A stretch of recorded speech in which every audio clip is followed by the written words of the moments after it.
Вам доброго времени суток, а мы хотим вам показать вот такую картинку из квадратиков.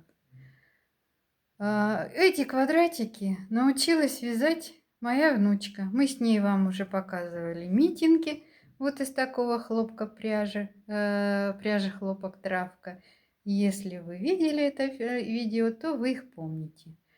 А теперь моя внучка навязала вот таких квадратиков.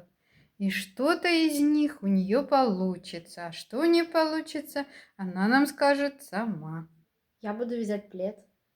Вот, будем ждать плед.